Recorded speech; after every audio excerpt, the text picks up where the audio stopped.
Sir నమస్తే అండి. నమస్కారం అండి. సార్ మీ పేరు సార్? నా పేరు శ్రీనివాస్. శ్రీనివాస్. సార్ ఏం చేస్తుంటారు సార్? నేను ట్యాక్స్ కన్సల్టెంట్స్‌గా జాబ్ చేస్తుంటా ట్యాక్స్ ఇక్కడనే కన్సల్టెంట్. సూర్యాపేటలో. సూర్యాపేట సార్. అవును. ఎట్లుంటుంది సార్? మంచిగుందా సార్ మీ జాబ్? బావుంటదండి. బాగుంటుందా? బావుంటది. సార్ ఇప్పుడు దేశవ్యాప్తంగా అనేక రకాల ఎలక్షన్లు నడుస్తున్నాయి. ఇప్పుడు లోక్సభ, పార్లమెంట్ నుంచి మన శానంపూర్ రెడ్డి గారు నిలబడుతున్నారు కదండీ. ఇన్ని రోజులైనా బీఆర్ఎస్ నిలబడి ఉన్నాయి. బీజేపీలో జాయిన్ అయ్యాను కదా! ఇప్పుడు మీరు ఏ పార్టీకి ఓటేస్తారంటారు లోక్సభ ఎలక్షన్‌లలో? మేము బీజేపీకేస్తాం సార్. బీజేపీకి. బీజేపీకేస్తాం. సార్ బీజేపీ పార్టీకి ఓటేయడానికి కారణం ఏంటి? బీజేపీ అనేది 10 సంవత్సరాల నుంచి మనం అందరం చూస్తూనే ఉన్నాం. హ్మ్. ఈ దేశంలో సమగ్రమైన మార్పులు ఎన్నో తీసుకొచ్చింది. హ్మ్. యువతగాన బీజేపీ వెంబడి నడవటం, హ్మ్. ఇక్కడున్న ఈ ఈ దేశంలో ఈ దేశ పరిస్థితులు మొత్తం వాళ్ళకొక అవగాహన పూర్వకంగా హ్మ్. ఇక్కడున్నటువంటి వ్యవస్థని సమూలంగా మార్పు చేయడానికి నరేంద్ర మోడీ గారు ఎంతో కృషి చేస్తున్నారు. ఈ దేశంలో రవాణా వ్యవస్థ ఎంతో అభివృద్ధి చెందింది. 70 సంవత్సరాల కాంగ్రెస్ పాలన మేము చూసినాం. ఒకప్పుడు మా పేరెంట్స్ గానీ, మాకు సంబంధించిన వాళ్ళు గానీ కాంగ్రెస్‌కి ఓటు వేస్తూనే వచ్చారు 70 సంవత్సరాల నుంచి. వాళ్ళ మార్పు ఏ విధంగా ఉంది, ఈ 10 సంవత్సరాల్లో బీజేపీ వచ్చిన తర్వాత ఏ విధంగా ఉందనేది మా పేరెంట్స్ చూస్తున్నారు, మేము చూస్తున్నాం. చదువుకున్న వాళ్ళు అందరూ యువత మొత్తం చూసి బీజేపీకేయాలని ఈ దేశ యువత నిర్ణయించుకుందని మేము అనుకుంటున్నాం. హ్మ్. ఈ దేశంలో పరిస్థితులు చూసినా గానీ అందరూ అంటున్నారు అంటే ఇప్పటికి 2 సార్లు బీజేపీకి సెంట్రల్ గవర్నమెంట్ ఫార్మ్ చేసింది కదా! అవును. ఏ కార్యక్రమాలు చేసిరని నరేంద్ర మోడీ గారికి ఓటేస్తుంటారు మీరు?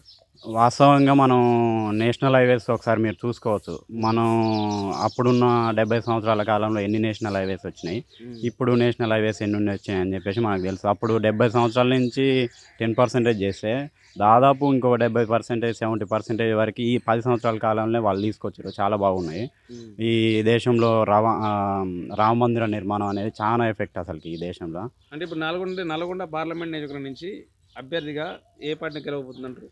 మాకు బీజేపీ తెలిసి గెలుస్తదా? అంటే యాక్చువల్‌గా ఇక్కడ కాంగ్రెస్ కంచుకోట అని చెప్పేసి ఒకప్పుడు చెప్తుండేవాళ్ళు. హ్మ్. కాపోతే యువతలో చాలా మార్పొచ్చింది. హ్మ్. కంపల్సరీగా మేమైతే బీజేపీకే ఏస్తామనే నినాదం అయితే యువతలో చాలా మందికున్నది. యువతలే గాదు, హ్మ్. జనాలల్లో గానీ, ప్రజలల్లో గానీ ఈ ఉజ్వల యోజన అని చెప్పేసి వాళ్ళు ఒక పథకాన్ని తీసుకొచ్చిర్రు. హ్మ్. గ్యాస్ కనెక్షన్‌లు తీసుకొచ్చిర్రు. హ్మ్. యాక్చువల్‌గా వేరే దేశంలో, వేరే రాష్ట్రాలల్లో మనకి ప్రధానమంత్రి ఆవాస్ యోజన స్కీములు పెట్టిర్రు. హ్మ్. ఆ ఆవాస్ యోజన స్కీమ్స్ అనేది ఇల్లు అందరికి చాలా దగ్గర కట్టించిర్రు. హ్మ్. కాకపోతే మన తెలంగాణలో కట్టిద్దామని చెప్పేసి ఆవాస్ యోజన స్కీమ్ అనేది మొత్తం వర్తిస్తది. హ్మ్. అది మన తెలంగాణలో రాకుండా, మన తెలంగాణలో అప్పుడు కేసీఆర్ గారు ఉండి డబుల్ బెడ్‌రూమ్ అని చెప్పేసి సెంట్రల్ గవర్నమెంట్ వచ్చిన ఆవాస్ యోజన స్కీమ్ అనేది ఆ నిధులననేది ఇట్లా డైవర్షన్ చేయడం వల్ల ఇక్కడ చాలా దుక్కుట్ల ఆ ఆవాస్ యోజన స్కీమ్ అనేది ఇంప్లిమెంటేషన్ కాలే. అట్లాంటి చానా స్కీములున్నాయి నరేంద్ర మోడీ గారు పెట్టినయి. అంటే సెంట్రల్ గవర్నమెంట్ స్కీమ్‌లన్నీ కేసీఆర్ కాపీ చేసిరంటారా? కాపీ చేసిర్రు. తప్పకుండా కాపీ చేసిర్రు సార్. ఇప్పుడు హ్మ్. మనం ఇప్పుడే మాట్లాడుకున్నాం. ప్రధానమంత్రి ఆవాస్ యోజన స్కీమ్ అనేది. హ్మ్. దేశం మొత్తం ఇండ్లొచ్చినప్పుడు నీ తెలంగాణలో ఇండ్లెందుకు రాలేదు? హ్మ్. కంపల్సరీ అక్కడి నుంచి అయితే నిధులొస్తాయి గదా! హ్మ్. అన్ని రాష్ట్రాలకొచ్చినట్టే. హ్మ్. అట్లా వచ్చినప్పుడు ఇక్కడ నిధుల్ని ఏమైపోయినట్టు? అయి హ్మ్. డైవర్షన్ అయినాయి. హ్మ్. అయి డైవర్షన్ కావటం వల్ల మనకి అట్లాంటి ఇంప్లిమెంటేషన్ స్కీమ్స్ అనేది రాలేదు. ఆరోగ్యశ్రీ చూసుకున్నాం మనం. హ్మ్. ఆరోగ్యశ్రీని మనకి 10,00,000కి పెంచిండు నరేంద్ర మోడీ గారు. హ్మ్. ఆరోగ్యశ్రీని మంచిగా మంచి పథకంగా తయారు చేసి దాన్ని దేశం మొత్తం ఇంప్లిమెంటేషన్ చేసిర్రు. రైతులకి అదే విధంగా రూ. 6,000 ఇస్తుర్రు. ఇక్కడున్న రాష్ట్ర ప్రభుత్వం ఏమిస్తుందో గానీ కంపల్సరీగా నరేంద్ర మోడీ గారు డబ్బులొచ్చినాయి, నరేంద్ర మోడీ గారు డబ్బులొచ్చినాయి అని చెప్పేసి కంపల్సరీగా క్వార్టర్స్ చూసుకుంటుర్రు రైతులు యువత నిరుద్యోగ యువతకి స్కిల్ డెవలప్‌మెంట్ ప్రోగ్రామ్స్ ఎన్నో పెట్టించిండు నరేంద్ర మోడీ గారు. హ్మ్. అప్పుడేమో మనం అనుకునేది అంటే ఈ ఏదైనా ఒక నరేంద్ర మోడీ గారు పెట్టిన పథకాలన్నీ చేసి ఇప్పుడు బీజేపీ కొట్టేస్తారంటారా మీరు? కంపల్సరీగా సార్. నరేంద్ర మోడీ గారు అనేది ఒక సింబాలిజంగా మారిపోయిండు. ఈరోజు హ్మ్. ఓటర్లల్లో యువతలో ఎక్కడ చూసినా జనాలల్లో ముసలోళ్ళల్లో హ్మ్. ఏ స్కీమ్ తీసుకొచ్చినా ఉపాధి హామీ పథకంలో పెంచిండు.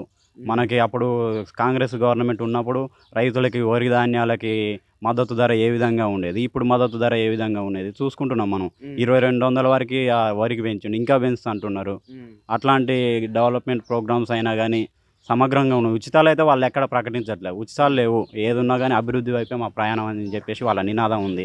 అంత్యోదయ పేదలు ఎవరైతే ఉన్నారో పేదల వైపే మా నినాదం అని చెప్పేసి సార్ ఈ చాలా గొప్ప పథకాలన్నీ ఇప్పుడు మన పార్లమెంట్ నియోజకవర్గం నుంచి యనమల రెడ్డి గారు పోటీ చేస్తున్నారు కదా! ఆయన గెలిపిస్తాయంటారా? గెలిపిస్తాయి సార్ తప్పకుండా. అంటే శానంపూడి సైదిరెడ్డి గారు అయినా కానీ మనం ఇప్పుడు దేశం మొత్తం ఒకటే సింబాలిజంగా పోతురు. ఒకటే నరేంద్ర మోడీ గారికి ఓటేయాలి, బీజేపీకి ఓటేయాలి. బీజేపీ అనేది చాలా మార్పులు తీసుకొచ్చింది. ఇప్పుడు ఈ 10 సంవత్సరాలలో మనం ట్రయలే చూసినాం. ఇంకొక ఈ 10 సంవత్సరాల తర్వాత మనం రియల్ ఏంటిది అని చెప్పేసి చూడబోతున్నాం అని చెప్పేసి నరేంద్ర మోడీ గారు ఒక కొత్త విధానాన్ని తీసుకొచ్చారు. ఆయన మీద సమగ్రమైన సమూలమైన నమ్మకం ఉంది దేశంలో యువతకి.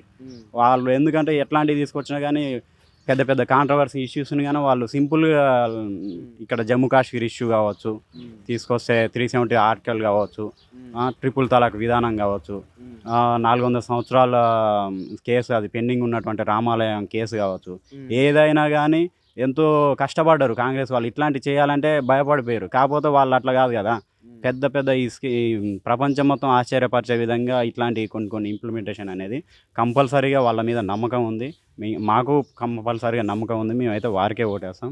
దేశంలో యువత మొత్తం అదే కోరుతుంటుంది. మనం కాంగ్రెస్ వాళ్ళకి అప్పుడే ఆల్రెడీ రిజల్ట్ తెలిసిపోతుంది. దేశం మొత్తం కలిపితే 48 సీట్లు రావడానికి కష్టంగా ఉందని చెప్పేసి చాలామంది ఇక్కడ ఉన్నారు. మన రాష్ట్ర సీఎం గారే చెప్పారు, నేను నరేంద్ర మోడీకి ఓటేస్తాను. మొన్న అది ఏబీకే అది న్యూస్ అనేది ఒకటి మనం వైరల్ అయింది చూసినాం. అట్లాంటివి జరుగుతున్నాయి. కంపల్సరీగా నరేంద్ర మోడీ గారు మళ్ళా పీఎం అవుతున్నారు. ఇక్కడ ఉన్నటువంటి యువత కానీ ఈ శానంపూడి సైదిరెడ్డి గారికి ఓటేస్తారని చెప్పేసి మేము భావిస్తున్నాం. కంపల్సరీగా మేమైతే అటే ఓటు.